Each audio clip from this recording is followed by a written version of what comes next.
Greetings to everybody watching us live on this special episode. My name is Ibrahim Davo, and today we are talking music. And definitely, my guest has a vast experience in music, from a recording artist to branding, and a whole lot of perspective that he has to bring into this conversation. Betem dula beja yela ANC ngeni mbara nakaja. Thank you so much, Frings. Thank you for having me. It has been a while. Yeah, it's been a long time. Yeah. I mean, a lot of good things. A lot of good things. Adventurous expansions, growth, innovations, new ventures, new journeys, So yeah, a lot going on. But it has a lot to do with behind the scenes and also um, being like a middle person connecting bridges. So I like that part.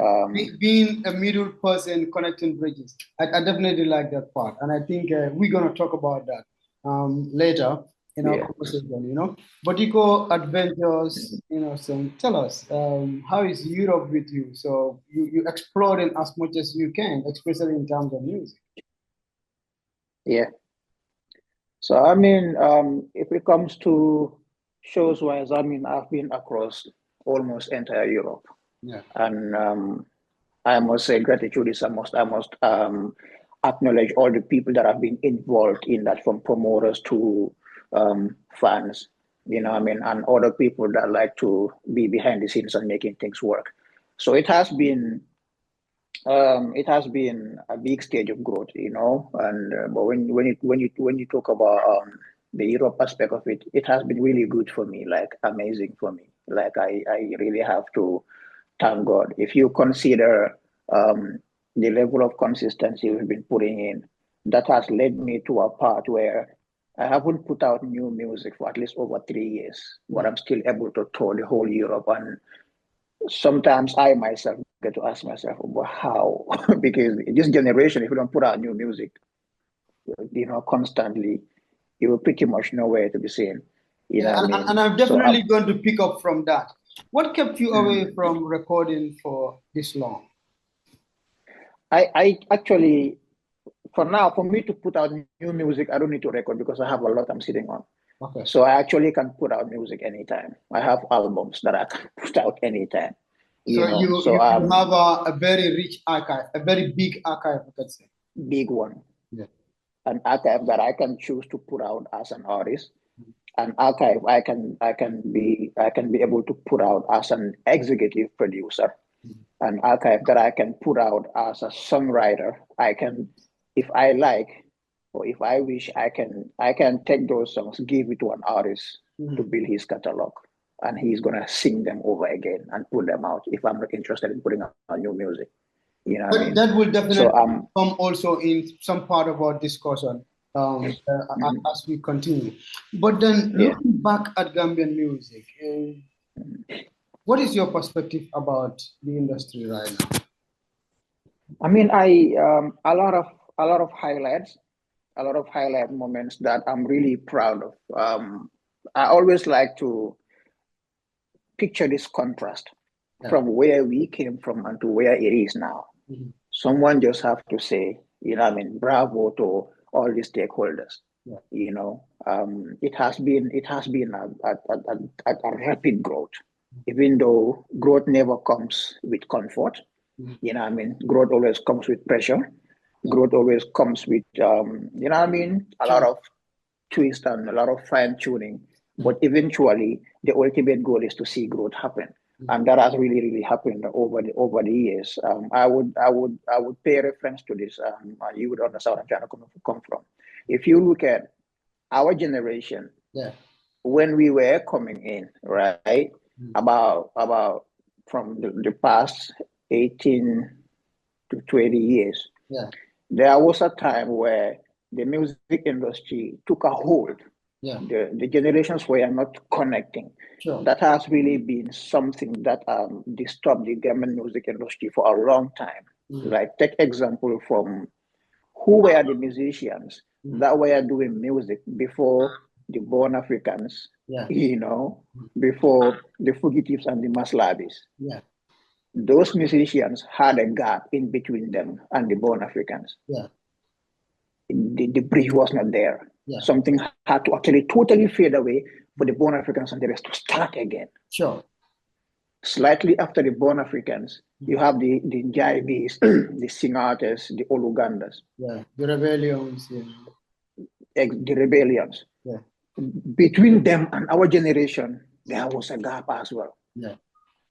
This was a generation where a lot of our elderly artists traveled, and life happened to a lot of them. They couldn't reconnect again. Yeah. I mean, some of them still do those music, but it was not as it used to. You know what I'm trying to say.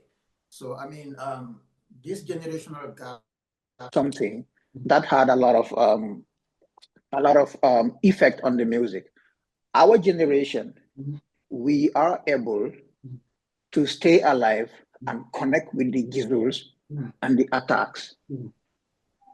Yeah. Like, if you someone like you would understand what I'm trying to say, and you can amplify that in many versions for our viewers to understand. Sure. Our generation made it successful, and this is not a credit to a one man. It's not a one man thing. It happened to be the time of, let's say, the open mic was able to do this for us. Yeah. Where, because the generations I mentioned before never had one common platform. And I don't mean to cut you, but I would say in those generations, at a certain level, could not commercialize their music. Okay. Yes. And then in a certain way, showbiz, they did not have a particular formula, in the showbiz system. But then with the coming of open mic, stars to Black Links, Wagan and X Miles and the whole crew, they have created a formula for Gambian artists. And then musicians pick this formula up. And then up to date, that formula is making money for a lot of artists in the Gambia. Exactly. So that is a point. That is a very big point. Yeah. I know if the generations before us also had the luxury of social media, and that they were able to archive their music and also able to share history, connect with the recent generation, it would have been better for them. So our generation happened to be the one that connect both generations. Yeah. And now we are still the ones that are able to work with the generations before us and working with the ones after us. So someone like me understanding the industry, it gave me a lot of responsibilities. I'm not just going to say opportunity, but it's a responsibility to figure that out and say, you know what, why not also create some infrastructure or some platforms or some resources that can strengthen these generational gaps a lot more. Okay, it's beyond just putting out songs. We've done, I'm the one that used to put out new music every 2 weeks. I was crazy doing that. Yeah, you were very consistent in terms of release. Yeah, I put out music like every 2 weeks for long years. I cannot count all my records I have. But this was a time where Gambian music needed content. It needed songs. It needed musicians. At this point, Gambian industry, yes, needs musicians, yes, needs music, but there's a lot more the industry needs. Infrastructure and investment. So you have to actually be inside to understand, if you understand this formula, why not be part of those that can create this infrastructure, pull strings together, so the industry can move. It takes someone who understands the game and the business to be involved in things I am involved in. Yeah, and that's very important. That is my position. Because your generation, you in fact, a lot of the artists within your generation see a big potential in music back home here, that you could generate income for yourself back home through music. while others before Yeah. you saw it as a way of acquiring visas to Europe, because most of them, when they move to Yeah. Europe, they don't come back home. Your generation started coming in and out, doing shows in Yeah. Europe, coming back here to do shows and also make money both in Europe and in Gambia. So we have to give that credit to your generation, yourself, T Smalls, Yeah. and a whole lot of artists who were a part of your generation. Definitely. Definitely. Let's say people like T Smalls, people like Jali Madi, Yeah. and a lot more. ST is someone that a lot of people might think he's part of the new artist. ST has been there, No, so he's ST not is part part of the of new our artist. generation. He's not. He's part of your generation. I could remember during Yeah. the Chartbuster time, it was yourself, Magnificent, T Small, Mhm. Soldier Pop, The Big Yeah. Fast, and a whole lot of other artists. Yeah. ST has always been a part of our generation. What happened was most of us got our names outside before him. Mm. So he made his name like a household in Brikama, Yeah. and then started growing that. So our generation, people like us and Smalls, were able to have our names across beyond just our community demographics. Mm. Let's say, for example, I had my name in Brikama, but my name was bigger in the Combo areas than Brikama. Mm. Because I was not living in Brikama. Yes. When I started music, I never lived in Brikama. I was always away, but we take the music back home and represent where we come from. Mm. So a lot of people in the Serekundas and around here thought I was, one of them. Mm. So my music never came with like a demographical, like it was not centered on I'm from here, so I'm gonna have the home support. You know what I'm saying? So Brikama people who knew me knew, yeah, that's our artist. Like that's one of us. Like we keep him. But I sold my brand as a Gambian musician for Gambia, so I was accepted with that brand. That's why my first major events were not even in Brikama. Yeah. up Outside to the up camp. to now, Mm. exactly.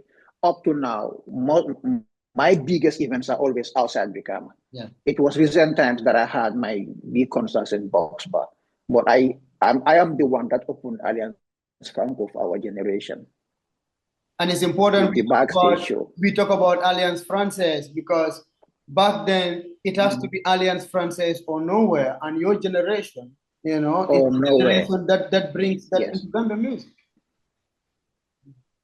exactly.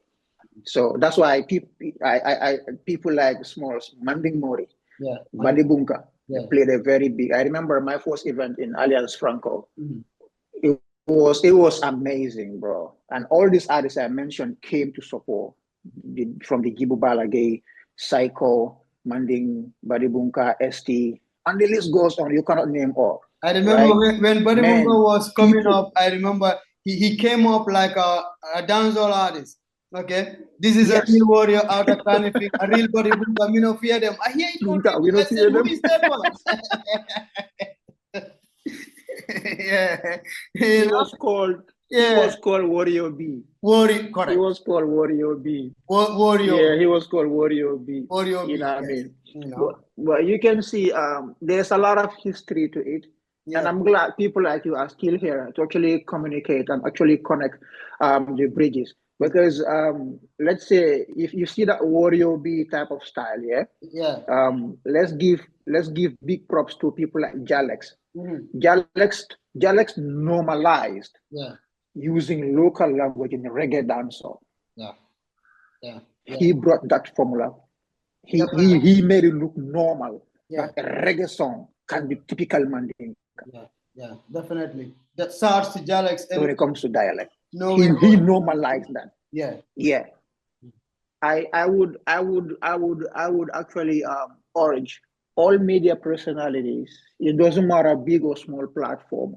All the people that love to talk about Gambian music. It's important to actually dig into history yeah.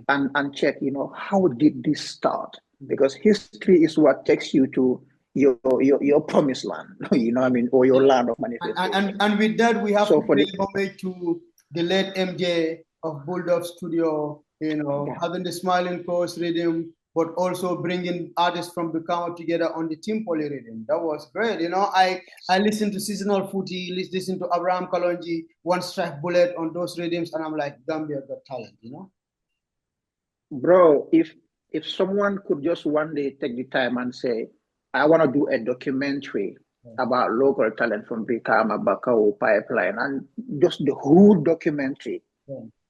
bro. Open Mike was doing it. Open Mike started a documentary. I don't think it ever come out. Mm. But bro, like there's a lot of history Yeah. that can help our industry to actually forge ways forward. Because a few minutes ago I was mentioning like when I was putting on a lot of music, I said like during that time the industry needed just songs and artists to Yeah. actually have a lot of content. Mm. But now we're having a lot of songs, a lot of artists, Yeah. right? We just need to put that package in history and find a way how we can sell that outside. Good songs are not our problems anymore. Yeah. Good artists are not our problems anymore. Mm.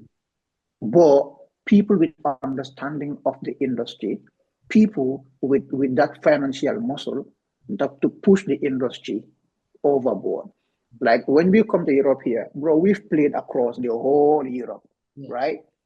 But look at it. We normally play for Gambian audience. Like we play for the core Gambian fans, which is beautiful. That's like one of the best ways to start, right? Yeah. But also, we're looking at a time where Gambian musicians can be booked by non-Gambians at all. Yes, definitely, definitely. You know? Okay? Because to make this happen, it's not just the musician. Yeah. It's about where the musician is coming from. Okay? And when he comes here, who else he pulls up. I, So I we have always the I always Gambian tell this audience to already. people. I said Senegalese were able to penetrate us because their people were pushing Senegalese music in the Gambia. And then Yeah. the Senegalese living in the Gambia are trying to book Senegalese artists to come to play in the Gambia with the help of other Gambians. Okay, Yeah. although reggae has a big influence here, but then the influence of some Jamaicans in the Gambia also help in propelling reggae to a higher height. Although it is still one of Yeah. the most popular music in the Gambia, but their Yeah. people had the structures, they had the programs, and then they also have the right people to take their music outside. But unfortunately, yes, we had Yeah. Okodrame, but things are getting very tough for us to get Gambian music to the global stage. Yeah. It's about packaging, it's about networking. Years ago, like the time of Uncle Oko and a lot more, Yeah, they had only few artists available for them. yeah, Now, if you used to have five musicians, now you're talking about five times 100. You know how you have over 500 musicians. yeah, sure.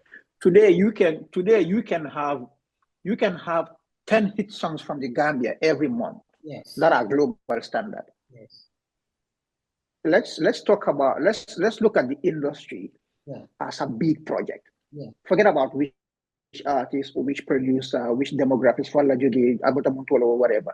yeah, Look sure, at Gambia as one project, sure, yeah, and sure. say, I want to market this project as a Yes. product. Yeah, instead of looking, You let's say, mentioned looking at Antu, Hussein Dara, or Attack or ST, that you look that at the Gambia as a project to sell to the international market. as a project to sell. That's where it starts. You Yeah, see, you mentioned Jamaica. You see how Jamaicans sold their brand on reggae? yeah. They sold their brands with album compilations and rhythms. Mhm. So those days, we don't receive Jamaica as just as La Colonji or Anthony or Capleton. Yeah, They sold their albums to us. Like they would take Luciano, Anthony B, Sizzla, and someone else and put it on one album. yeah. And they call it Four Lions. Mhm. And they export that Yeah, under a label, Green Sleeves or whatever, mhm. Studio One. Yeah, Right? This was the 90s techniques. yeah. While that was going on, every couple of weeks there's a new rhythm that have all the top musicians Christians to circulating the world. yeah, and they are sending Jamaican So music to the world, and then we as that is it, consumers are consuming it, but we don't just consuming it, consuming it, we adopt Jamaican culture. the culture. So they sold the brand as they sold it not just one artist. Of course, you can have one hot artist or two that are going to be the face of the product, right? Yeah, But the idea is to sell the whole project as a product. yeah, This is what our country have. So when there is a concert, like for example, Europe here, when there's a concert, what these white people or the white girls who does is, what kind of music is it? Is it reggae? It doesn't matter which artist is playing. Once it's reggae, they know they're gonna get a reggae package. Yeah. Okay. Now you mentioned, imagine how Mbala is big in Gambia. Something that was even originated in Gambia. You should always say he learned his stuff from Gambia, right? But then it's been taken away from us. Yeah. How the Senegalese community built their sound on our shoulders is because Senegalese guy comes to Gambia. He comes as a Senegalese, not just as an individual. Yeah. He sells brand Senegal as a project. Yes. Even the smallest Senegalese kid would tell you, boy, man, Dakar la jógee, Senegal la jógee, ñun dañ gom suñ boppa. They tell you these things in your face, blatantly, like no apologies to it. Yeah. And then where they start from, they start their tailoring workshops, they start their small fitter garages, they start their whatever skill, because Senegalese people have always been the skillful people. Yes. When you come to Gambian trade. Yes. They apply their skills. They were the carpenters. They were all over the place. It's just now, recent years, that Gambian started doing photography, having our own fitter garages, even apprentices. They still dominated some of those skilled industries. Up until now, because of the Gambian have a lot of this complex kind of thing, right? But where I'm heading to is that wherever you go to meet a Senegalese, a group of them, you will find their radio stations tuned to, or their sounds are being played. It's Senegalese music they're playing. Yeah. They actually have a unit where they explore and also push their own brand. Understand? They would organize their zimbas in the afternoon or in the evening from time to time, and they would play Senegalese culture. So when people see something all the time, they get used to it. And then how they modernize it, that is this big that took over the Gambia mainstream, is that Senegalese go on our radio stations to play Ndaga. Yeah. Every radio station in Gambia by then, so tune, if you tune to any radio station by midday, when Ndaganga they gone. Yeah. That was brand Senegal. So they were entertaining us for free, but it was not for free. No. Because it has an impact.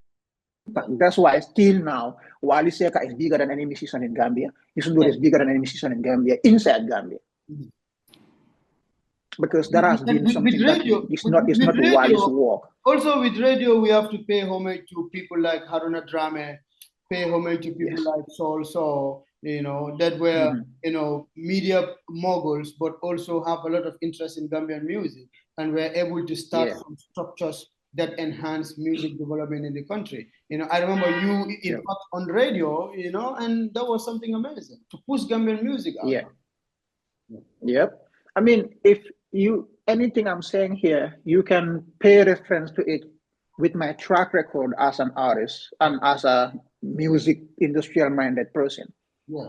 Knowing all these things over the years was the reason why I took on the responsibility to bring Gambian shows and bring it show called Backstage. Backstage. That was the show that took Gambian music to Alliance Franco, bro. Yeah. That was the first show that opened Alliance Française. Then Alliance Française was the only place put all the musicians together at the time and have a blast. Yeah. Some artists reach out to me and said, bro, this is amazing. We're gonna do it. The first two musicians that reached out to me was Manding Muri and T Smalls. But after the show, they saw how good it was for the musicians to have something together, right? In the name of Gambia. Bro, these two musicians, I think Manding walked to me and said, boy, you over nice style, boy, I'm from Manding Empire launching Kija. That's how Manding launched his Manding Empire at Alias Franco. I remember. Smalls also reached out and he was like, bro, congrats for this, man. I have to do.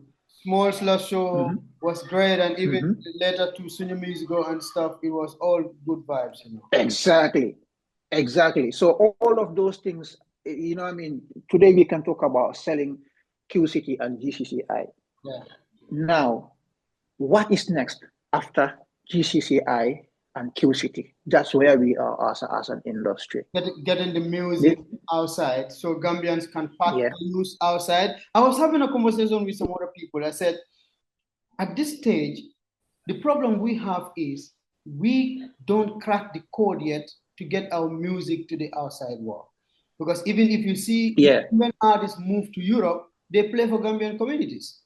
Okay, so yeah, it will become, let's say, ST's performance at the Summer Jam was a good step. Jizu's performance there was a good step. And now, yeah. news in town that Antu is going to play at a 10,000 venue capacity in Italy is a very good step. But until Nice. people from other countries are looking up to Gambian artists in Europe and attending their shows as non-Gambians, that is where we're going to. That's the next step, and that is not just the musician, the artist. Like you mentioned, ST, Jizzle, and Antu. Yeah. They have all the sounds. They have all the sounds it takes to perform in for any demographics, any audience in Europe. Because remember, Europe is very mixed. Yeah. You find all the races here. Yeah. And if the music is good, it's good, bro. Yeah, sure. You know what I'm saying? But a lot of, when it comes to Gambians, a lot of us don't understand how to create a channel of penetration. Yeah. We really don't understand how to crack those codes. And this cracking these codes comes with networking. Sure. You have to go, boy, if the colonial master, few of them could sit on a round table, yeah, and draw maps in Africa, come to Africa and map us, right? Yeah. That cannot still be undone, right? Yeah, sure. But we, as talented people, as creatives, trust me, can sit and say this and this and these strategies we can use to actually build basis of our music in different or less in foreign lands. Yeah. If you see this festival, let's say for Summer Jam, right? Summer Jam knows very well the amount of Gambians that attend Summer Jam every year. Big time. You know, because some of they know the amount of the closest people to the organizers are Gambians, and some of their biggest attendees are Gambians as well. If you talk about reggae and dancehall music in Europe, you want to organize it. If you don't have the Gambian audience, it's still not big. Yeah. A lot of Gambians are here, bro. So that's our we lifestyle. We are the ones that. Yeah. So if you are a foreign promoter that you want to do events in clubs here and stuff, you need to work with Gambian DJs here or Gambian communities, because they are the ones that run the reggae. Yeah. So how can we tap within ourselves and say, all right, we have this. People can see this in us. How can we use this to our own advantage? Yeah. Last year, maybe I'm not supposed to say this on the media, but I'll just give you an example. Yeah. So last year, I wanted to do this project with the musicians, and well, this is the frame, the skeleton of the idea, right? Sure. Imagine we are having best of the best in Gambia now. Okay, do you know how many people in the diaspora would love to see best of the best being exported abroad? Played in Germany, for example, or in Italy, for example. Exactly. And when you're doing it, you're not doing the show in clubs. You are doing them in an arena. Yes. When we stay in the clubs, we're going to stay in the clubs for just Gambian audience. Yeah. But when you go to arenas, it's when you start playing for mixed audiences. Because it takes a lot of guts to go to the arenas. They are expensive. Yeah. This is where our stakeholders in the diaspora can work with our local promoters. Yeah. Let the local promoters package the musicians, and let the foreign promoters receive them here. Go to a good arena, bro, anywhere in Europe. Put ST, Attack, Jizzle, whosoever is available.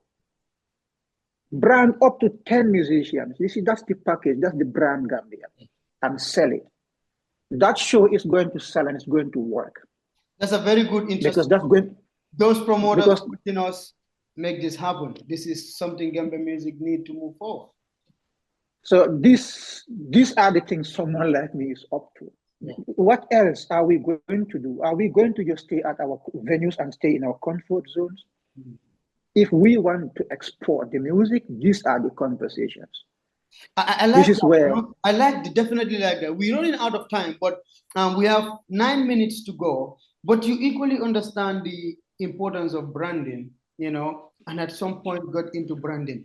Let's talk about that in a bit, in about 2 minutes. Why do Right. you think it was so much important for you to get into branding to an extent that you are now giving coaching or helping other people to brand themselves and equally brand their events? I mean, if I there are formulas that I actually applied on myself and they work. Yeah. I believe that if something worked for me, it can work for anybody else. I'm not special. Yeah. If you look at how my career has been branded, I'm one of the most branded musicians in our country. I agree. I am not. I always tell this to people and my fans. I'm not the most talented musician. Yeah. I just know how to use my talent, Mm. where to apply it, and how to take advantage of the opportunity. Yes. You have to package yourself. You are just an artist, right? When you in the studio, you an artist, but as a whole, you have to package yourself. That comes with a full pack branding. Your image, your what you put out at what time, how you do it, and all of that have a lot to do with where you reach. Yeah.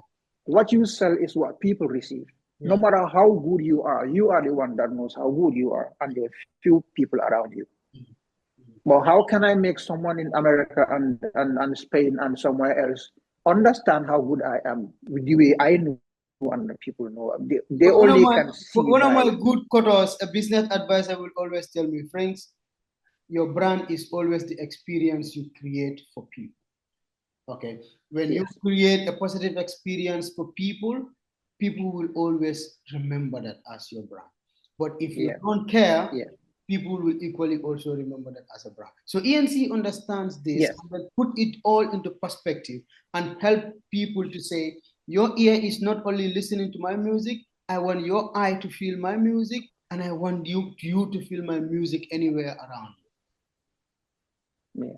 And definitely it is. So I actually, because of being a graphic designer, had a very big impact to to solidify all these things that I'm doing, and also being a radio presenter for over 11, 12 years. you. So I actually put all of these things together. While I was in radio, I was studying communication. Yeah. So branding goes with works with communication. So I have a very great communication skills, designing skills, and performing skills. So I put this together, package them, and sell the ideas to. If you know, I've been brand ambassador to a lot of corporate companies in Gambia, I know.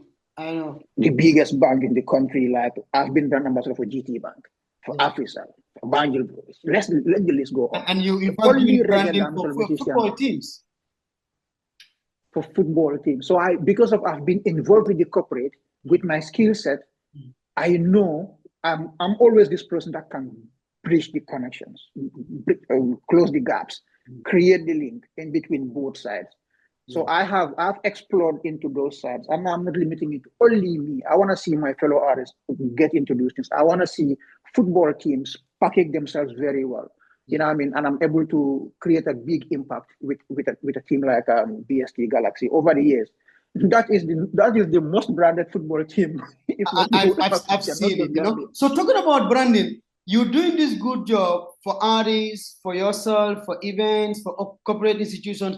But recently, anytime your name pops up, people connect your name to something, especially the services you provide for the business signal event, as Yeah. part of your talent as somebody who does graphic designs. People Mhm. mistook this and misunderstood this to say you were fighting your own sister by staging a show on her show date. Yeah.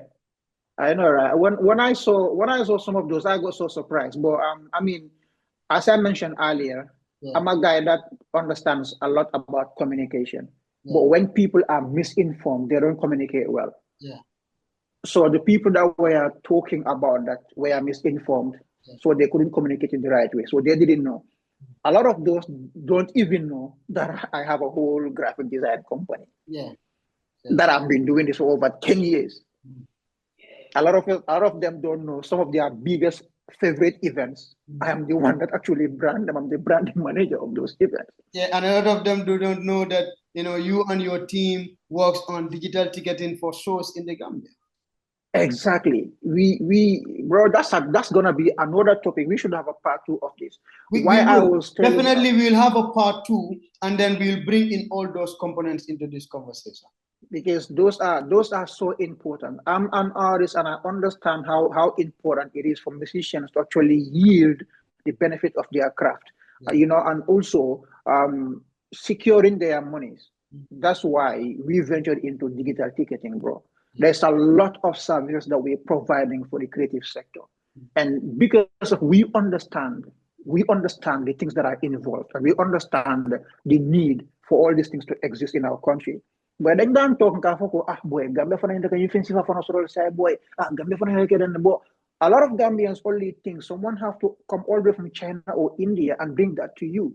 Yeah, yeah. We have to invest in this, and that's why Gisco, actually, our company is called Gisco. Yeah. That's why we took it on ourselves, bro. Over the years, I remember, if Hussein would tell you, he would remember. Yeah. Some years ago, I was reading talking about like this ticketing. Them, they know. Like I've been telling them, you know what, we're gonna do this, bro. All the concerts are gonna go digital, so people are gonna get rid of all this paper and the forgery. There is no Gambian event that happens in Gambia without people forging your physical ticket. Of course. Either they forge, or some people sell your tickets and run away with the money, And run away or with they it. bring part of the money and then tell you a story about the rest of it. Exactly. Yeah. We've seen cases where someone will sell your tickets, take the money and go to back way or try to go somewhere. Yeah. At the end of the day, bro, only the musician and his close teammates understands how painful that is, bro. Thank you very Not much, everybody ENC. knows I that know pain. we will definitely continue this conversation. I want us to get out here before we'll be kicked out. Thank you so much Yes. for the insights, but we're gonna continue this conversation in about 2 weeks, probably. No problem, bro. Anytime. Thank you so much. Thanks for having me. Thank you. Thank you so much. Thank you. It's a pleasure. Thank you. And Gambian Thank you. lives. Thank you so much. Thank you. All right. Thanks.